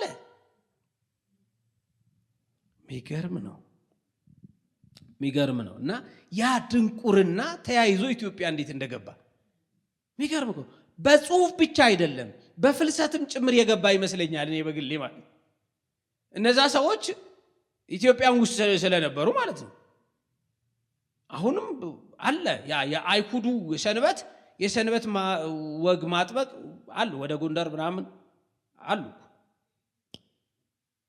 እኔ አሁን ከእግዚአብሔር ቃል አንጻር የእግዚአብሔርን እውነት ነው እያወራሁ ያለሁት፣ ሌላ ነገር አይደለም እያወራሁ አይደል? ምስክሮች ናቸው። እኔ ምንም አላወራሁም። ያወራሁት ምንድን ነው? ከሰንበት ጋር ተያይዞ ያ ጨለማ ተያይዞ መጥቷል። ተንሰራፍቶ እጅግር አብቅሎ ማለት ነው አለ በሀገራችን። ሲሆን ሰው ሰርቶ ይኑር። ወደ ብርሃን እንኳን መምጣት ካልተቻለ ሲሆን ሰንበት በሰው ላይ ጌታ አይደለም። ሰው ግን በሰንበት ላይ ጌታ ነው። ሰንበት የተሰራው ለሰው ነው። እንስሳ እንኳን ይኮነናሉ በምድራችን። እንስሳ አይበሉ ሰንበት ስለሆነ ማለት ነው። ቅጠል አይቆረጥላቸው። ሲሆን ይሄን ይስተካከል። በጣም ሲሆን ደግሞ ወደ ብርሃን ወደ ኢየሱስ መምጣትና ማረፍ ነው። ስብከታችንም ይሄ ነው አይደለ? መቋጫው ሰው ሁሉ ለምድራችን፣ ለሰሜን፣ ለደቡብ፣ ለምስራቅ፣ ለምዕራብ ያለን አዋጅ ኢየሱስ እረፍት ነው። ኢየሱስ እውነተኛ ሰንበት ነው። ኢየሱስ እውነተኛ አሳራፊ ነው። በቃ ያሳርፋል። እኛም ከብዙ ኮተት አሳርፎናል። ከብዙ ድካም አሳርፎናል። ከብዙ ውጥንቅጡ ከወጣ ነገር በቃ እፎይ ብለንበታል። ጌታ ያሳርፋል። የዛሬም ዓመት 2 ዓመት 3 4 ዓመት 1000 ዓመት ኢየሱስ ካልመጣ ይኸው ስብከት ነው የምንቀጥለው። ኢየሱስ ምንድን ነው? እረፍት ነው። ኢየሱስ ያሳርፋል። ኢየሱስን ያላዩ አይኖች፣ ኢየሱስን ያልተቀበሉ ልቦች ግራ ይገባቸዋል። እንደዚህ ግራ ይምታታል። ኢየሱስ ከሁሉ ይበልጣል። ከሁሉ ይበልጣል። ኢየሱስ ከሁሉ ይበልጣል። እንደ ኢየሱስ ያለ ማንም የለም። ከዚህም የተነሳ ዕውሩን አንተ አይኖችን ስለከፈተ ስለ እርሱ ምን ትላለህ? ደግሞም አልሙት። እርሱም ነብይ ነው አለ። ማን አለው? መጀመሪያስ ከሰውነት ወደ ነብይነት አሳደገ። አሁን ነብይ በብሉይ ኪዳን የታወቀ ነው፣ እግዚአብሔር የሚናገርበት ማለት ነው። ዝም ብሎ እኮ ነብይ እንትና እንደኛ ምድር ወይም እንደኛ ሀገሮቹ ነብይ አይደለም። ለዚህ ዕውር ሰው ማለት ነው። ይህ ዕውር ሰው ኢየሱስን ወይም ኢየሱስ የሚባለው ሰው የሚለው ቋንቋው ለውጦ ነብይ ነው ብሎ ሲናገር አንድ በኢትዮጵያ እንዳለው ነብይ ማለቱ አይደለም። እግዚአብሔር የሚናገርበት የእግዚአብሔር ቋንቋ ወይም ደግሞ የእግዚአብሔርን ቃል የሚናገር የእግዚአብሔር የሆነውን የሚያመጣ ማለት ነው። በጣም ትልቅ አንድ አይሁዳዊ ኤልሳዕን በተቀበለበት የነብይነት ቋንቋ፣ ነብዩ ኤልያስን በተቀበለበት፣ ነብዩ ኢሳይያስን በተቀበለበት፣ ነብዩ እንትናን ሙሴን በተቀበለበት ይህ ሰው ያለውን ነብይ ነው ብሎ መናገሩ ድንቅ ነው። ከናሱ ማፀን ጀምሮ ዕውር ሆኖ የተወለደ ሰው፣ መንገድ ላይ ለድቃቂ ሳንቲም የሚቀመጥ ሰው፣ ኢየሱስን በሰውነት ብቻ የሚያውቅ ሰው አሁን ነብይ እንደሆነ አያለው ሲል ክብር ለኢየሱስ ይሁን። ኢየሱስ ቢኖርም ባይኖርም በስጋ በዛ ሰዓት ማለት ነው ያበራል። ብርሃን ነኝ ብሏል አይደለ? አበራለት። የሆነ ነገር ክሊክ አረገን። እኛም እኮ በጭላንጭል ዕውቀት እኮ ነው እንደዚህ ምን ሆነ አይደለ? አዎ ከዕውቀት ከፍለን ነው የምናውቀው። ስለ እግዚአብሔርም ቢሆን ስለ መንግስቱም ስለ ኢየሱስም ከፍለን ነው የምናውቀው። ስለዚህ ምን እንደሆነ ያለው አለ ነብይ እንደሆነ ያለው አለ። ክብር ለኢየሱስ ይሁን። ነብይ እንደሆነ ያለው አለ። አይሁድ የዚያን ያየው ወላጆች እስኪጠሩ ድረስ እውር እንደነበረ እንዳየም ስለ እርሱ አላመኑም። አሁን ደግሞ መረጃ እያሰባሰቡ ነው። ልብ በሉ፣ መረጃ እያሰባሰቡ ነው። መጀመሪያ ሰውየውን ጠየቁት። እኔ ታውቃላችሁ እውር ነበርኩኝ። ስለዚህ ኢየሱስ የሚባለው ሰው ጭቃ አድርጎ አይኖች እንደዚህ ያደረገ በሰሊሆም ታጠባለኝ ታጠብኳል። እንደገና ጠሩት። ምን ትላለህ ስለሱ ያለህ አስተያየት አሉት። ቢገርሙ መርማሪዎች ናቸው። ከእንደነዚህ አይነቶቹ እግዚአብሔር አድኖናል። ሲመረምሩ ልክ የላቸው እንዴ። በእኛ በኢትዮጵያ ታሪክ እኮ የፖለቲካም ጠማምነት ብቻ አይደለም፣ የሃይማኖት ፖለቲካ ጠማምነትም እኮ ያየንባት ምድር ናት። እውነቴን እኮ ነው የምነግራቸው። ሰውን አስርቦ የመመርመሩ ብዛቱ፣ ሰውን በረሃብ የመቅጣታቸው፣ ሰውን ስም በማጥፋት በሰው ላይ እግዚአብሔር በላከው አገልጋይ ላይ የውሸት ካባ እየደረቡ አደባባይ ማውጣት ማስጣት፣ ሰውን ማንገላታት፣ ሰውን ከእግዚአብሔር አንጻር አለማየት፣ ለክብራቸው ለገንዘባቸው ለሆዳቸው ብለው ሰውን እንዲህ ምጅልቅ አድርገው ነፍሱን ይፈትኗታል። ነፍሱን ይፈትኗታል። እንዲህ እስራኤል ብቻ እኮ አይደለም የምንሄደው፣ እኛ ምድራችን ላይ ነው የምንለው። በረሃብ ይቀጣሉ። ሰው ካላየ ብርሃን ካልሆነለት ክርስቶስን ካላወቀ የሚያደርገው አያውቀውም። በእግዚአብሔር ቃል አግባብ ፖለቲከኞች እንደዚህ ያደርጉ አይመለከተንም፣ እሱ አይደለም። ያው መሆናቸው መጽሐፍ ቅዱስን ይዘው ያው መሆናቸው እግዚአብሔር ስላበራልን ስሙ ብሩክ ይሁን። እግዚአብሔር እኮ ያበራል። ከስንት ጨለማ ያበራል። እግዚአብሔር ከስንት ድቅድቅ ነገር ያበራል። መንፈስ ቅዱስ ይህ ብርሃን ጠላት እንዳይቀለብስብን በጸጋው ይርዳል። የያዝነው እውነት ሲያሳርፍ፣ የያዝነው እውነት የትልቅነቱ ብዛት በምድር የጀመርነው ሰማይ መዝለቁ፣ ሰማይ ድረስ ማድረሱ የዋዛ አለመሆኑ ከእግዚአብሔር የተቀበልነው እንደሆነ ይህን ልብ በሉ፣ አስተውሉ። ሰው ከእግዚአብሔር ጋር መራመድ ካልቻለ ደንቆሮዎች ያደነቁሩታል። ያው በስም መጥራቴ ነው።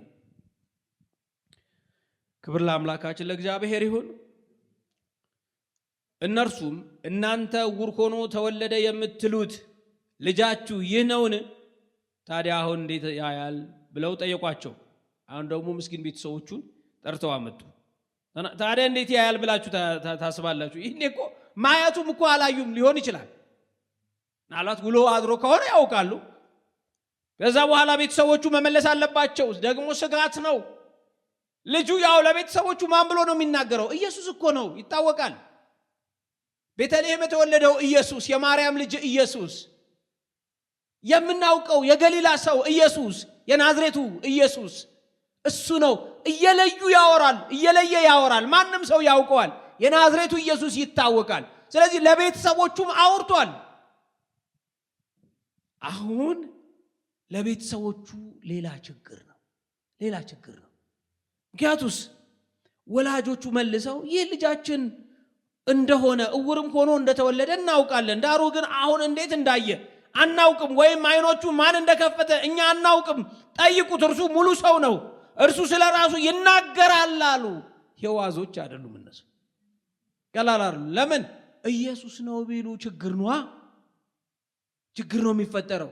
በማህበራዊ ነገራቸው ችግር ይፈጠራል፣ በኑሯቸው ችግር ይፈጠራል፣ ይገለላሉ። ዛሬ ብቻ መስሏችኋል? ያኔም እኮ መገለላል። ያኔ እንደውም ይብሳል። ከማህበረሰቡ መገለል እንደ ኢትዮጵያ አይደለም። እሱ እንደዛ አይደለም። ብዙ ችግር አለ። ስለዚህ በልጃቸው ምክንያት ኢየሱስ ነው የፈወሰው በማለታቸው ምክንያት አስቀድመው ስለተስማሙ ይህ ቤተሰው ችግር ላይ ይወድቃል ማለት። እኔ ብያቸዋለሁ፣ እኔ ችግር አላየሁ። ከኔ ይልቅ እናቴ አባቴ ያዩት ችግር ነው የሚበልጠው እስካሁንም ድረስ ማለት ነው። እኔ ይደንቀኛል በጣም። እኔ እንደምታዩት ትልቅ ሰው ነኝ አይደለሁ? እኔ ራሴ መጠየቅ እየቻልኩ ማለት ነው እንደው እኔ ትልቅ ሰው አይደለሁም ያልኩት አንዴ ቢቸግረኝ አባቴ ምን አውቃለሁ እኔም እኮ ላምጣው ልጄ ነው ጠይቁት ብያለሁ እኮ አለ ጠይቁት እስኪ እኔ እንደውም እስከ ሃይ ስኩል ነው ያስተማርኩት ከዛ በኋላ ራሱ ነው የተማረው ብሎላ አባቴ ምን እንደተማረ ራሱ እኔ ተምሮ ተመርቆ ሲመጣ እንጂ ምንም አላቅም ቢል እንኳን በቃ ሊተውት አልቻሉ እንዴት የእርሶ ልጅ እርሶ ቄስ አይደሉም በእኛ ዘንድ እርሶ የተከበሩ ሰው ኖት እስካሁን ስናውቅ እሱም የምንወደው ልጅ ነበር እንዴት መናፍቅ ይሆናል ተስፋ ያጣለበት ልጅ ስንት ነገር ያለው ልጅ መናፍቅ ሆኖ ስንት ሰው መናፍቅ ሲያደርግ እርሶ ምን ይጠብቃሉ እዛ በቃ እኛ ቤት ግቢ ዛፍ አለ ዛፉ ስር ቁጭ ብለን ዮሐንስ ወንጌል ምዕራፍ 9 እንዲህ ይላል አልኩት ማለት ነው አባቴ እዛ እዚህ ጋር ስንመጣ ይገርማል ይሄ ነገር ያኔም ነበር ማለት ነው የሚገርም እኮ ነው ግን አባቴ ከአባቴ ይልቅ እነዚህ ሰዎች ጥበበኞች ናቸው አዎ በቃ ዘጉ ማለት ነው ዘጉ ወላጆቹ መልሰው ይህ ልጃችን እንደሆነ ውርም ሆኖ እንደተወለደ እናውቃለን ዳሩ ግን አሁን እንዴት እንዳየ አናውቅም ወይም አይኖቹን ማን እንደከፈተ እኛ አናውቅም ጠይቁት እርሱ ሙሉ ሰው ነው እርሱ ስለራሱ ይናገራል አሉ ወላጆቹ አይሁድን ስለፈሩ ይህን አሉ እርሱ ክርስቶስ ነው ብሎ የሚመሰክር ቢኖር ከምኩራብ እንዲያወጡት አይሁድ ከዚህ በፊት ምን ብለው ነበር ተስማምተው ነበር ይገርማል እንኳንም በእኛ ላይ ደረሰ ክብር ለኢየሱስ ይሁን ኢየሱስ ምክንያት ሲሆን እንዴት ደስ ይላል ኢየሱስ ምክንያት ሲሆን የእግዚአብሔር መንግስት ምክንያት ሆኖ በህይወታችሁ አንዳች ነገር ፈተና ሲመጣ እናንተ እግዚአብሔርን እየተከተላችሁ የእግዚአብሔርን ቃል ሰምታችሁ ከቃሉ ጋር ስታብሩ ችግር ሲመጣ ደስ ይላል እግዚአብሔር ለዘላለም የተመሰገነ ይሁን ደስ ይላል የመከሰስ ምክንያታችን እሱ ሲሆን የመገለል ምክንያታችን እግዚአብሔር ሲሆን የመጠላት ምክንያታችን እግዚአብሔር ሲሆን ደስ ይላል ክብር ለእግዚአብሔር ይሁን በሕያውነት ከእግዚአብሔር ጋር እየተራመድን ነው በቃ ከዚህ ውጪ ሌላ የለም ስለዚህ እውር የነበረው ሰው ሁለተኛ ጠርተው እግዚአብሔርን አክብር ይህ ሰው ኃጢአተኛ መሆኑን እኛ እናውቃለን አሉት እርሱም መልሶ ኃጢአተኛ መሆኑን አላውቅም እውር እንደነበርኩ አሁን እንዳይ ይህን አንድ ነገር ምን እላለሁ አውቃለሁ እኛስ ብንሆን ምንድነው የምትመልሱት በደለኛ እንደነበርኩ የተረሳው ሰው እንደነበርኩ እማልጠቅም አይነት ሰው እንደነበርኩ አውቃለሁ ዛሬ ነው ኢየሱስ ታሪክ የቀየረው ዛሬ በኢየሱስ ምክንያት ከሰው እኩል ሆኛለሁ እማውቀው አንድ ነገር ነው እውር ሆኜ እንደተወለድ ለረጅም ዘመናት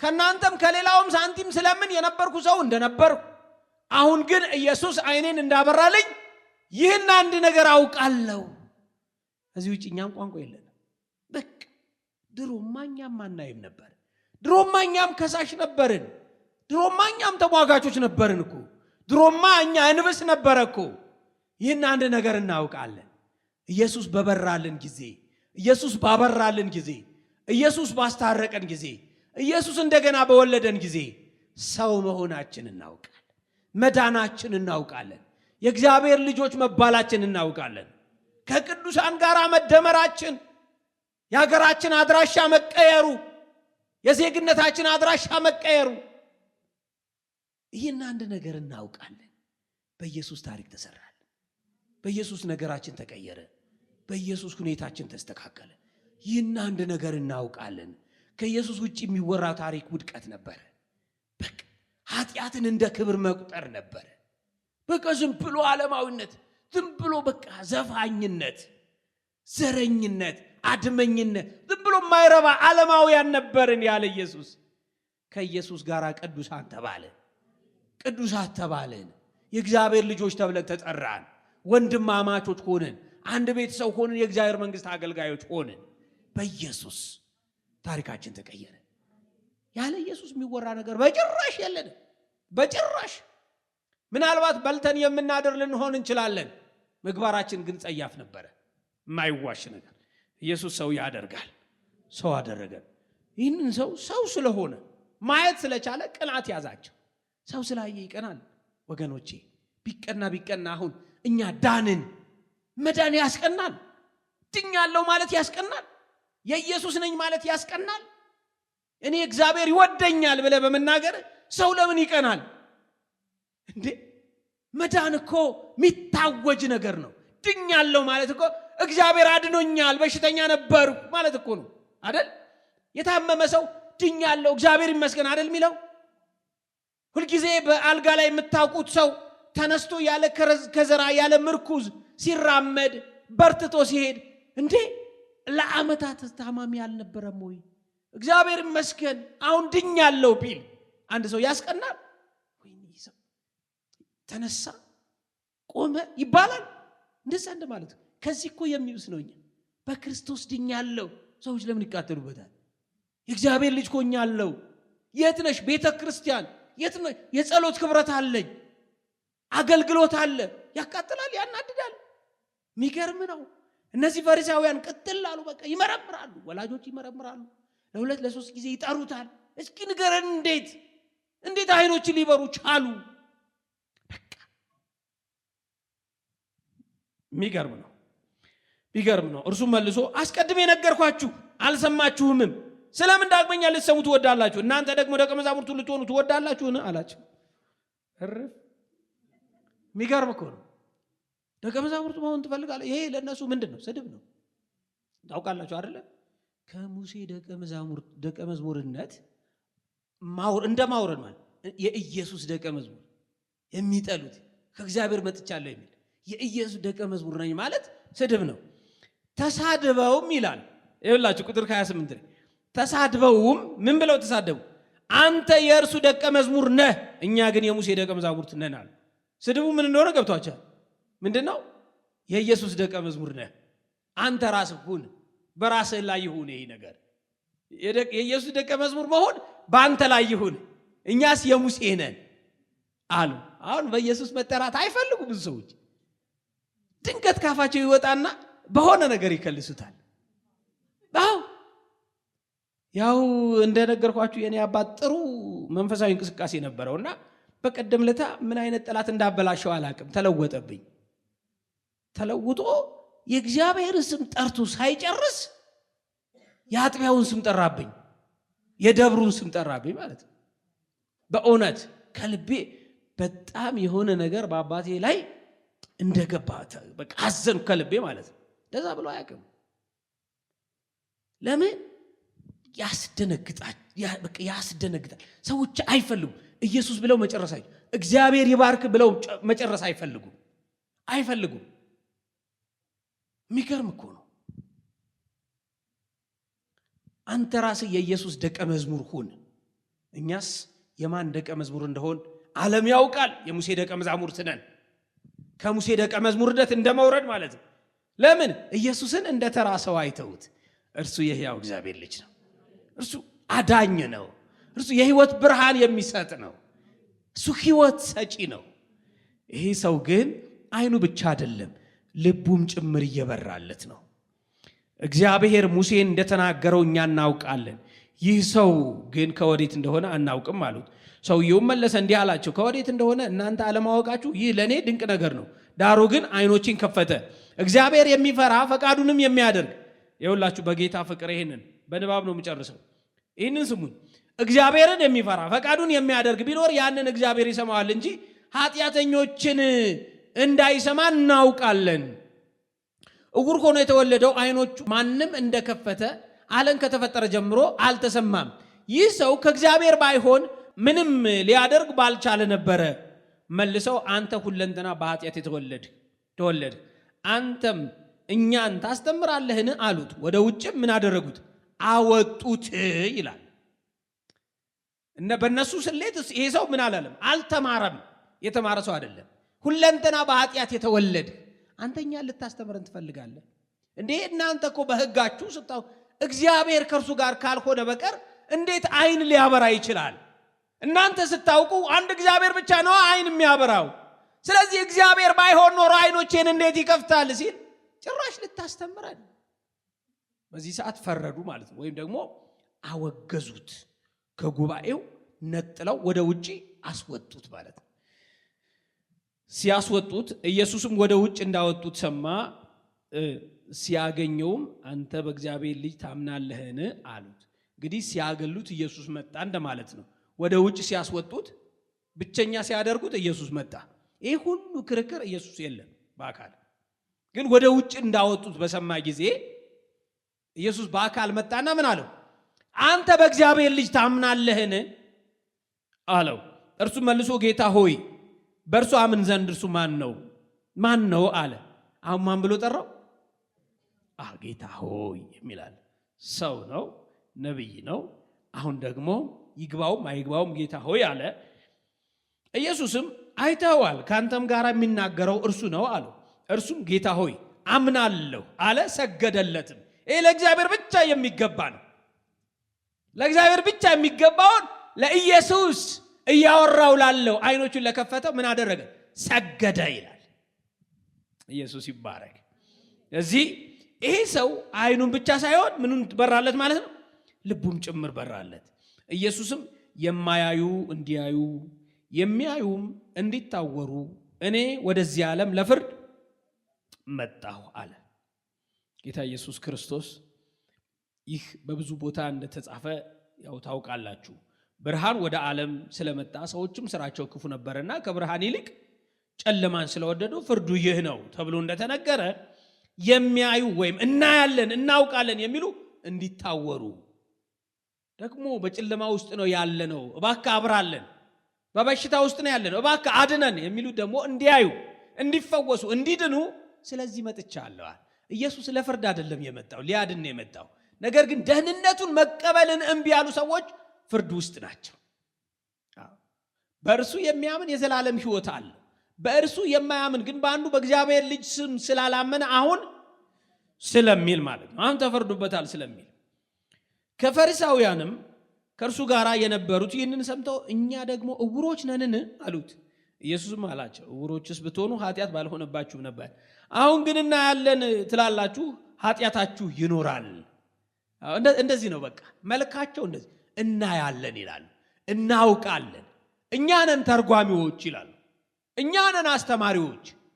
ትናንትና ተነስተህ ትናንትና እንደዚህ ብለህ ትናንት ከየት ተምረህ ነው ብለው ይጠይቃል።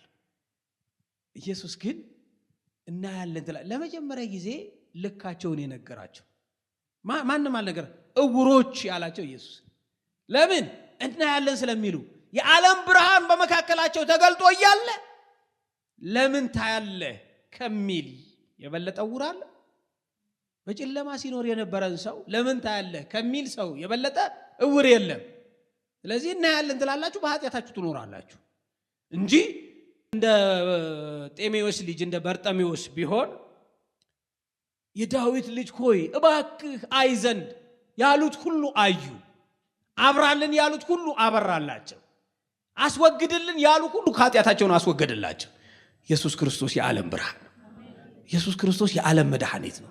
ኢየሱስ ክርስቶስ ፈዋሽ ነው፣ አዳኝ ነው። ክብር ለኢየሱስ ይሁን። ኢየሱስ ለዘላለም የተባረከ ይሁን። ስለመጣው ቃል የአምላካችን ስም ለዘላለም የተመሰገነ ይሁን። አምላካችንና አባታችን ቅዱስ እግዚአብሔር ሆይ ስለገለጥከው ሕያው ቃልህ ክብር ለስም ይሁን።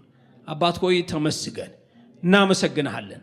ልጅህ ክርስቶስ የዓለም ብርሃን ይሆን ዘንድ ወደ ዓለም እንደላከው በዚህም ብርሃንን ስላሳይኸን እጅግ አድርገን እናመሰግንሃለን። ዛሬ በኃጢአት ምክንያት በጨለማ ውስጥ የለንም። ከልጅህ ከብርሃን የተነሳ ወደ ብርሃን ወጥተናል። በአንተም መኖሪያ እንኖራለን። ስምህ ለዘላለም የተመሰገነ ይሁን። ጌታ እግዚአብሔር ሆይ ስለመጣልን ደህንነት በሕይወታችን ስላደረከው ሁሉ ክብር ለስምህ ይሁን። በምትወደው ልጅህ በኢየሱስ ሕያው ስም አሜን።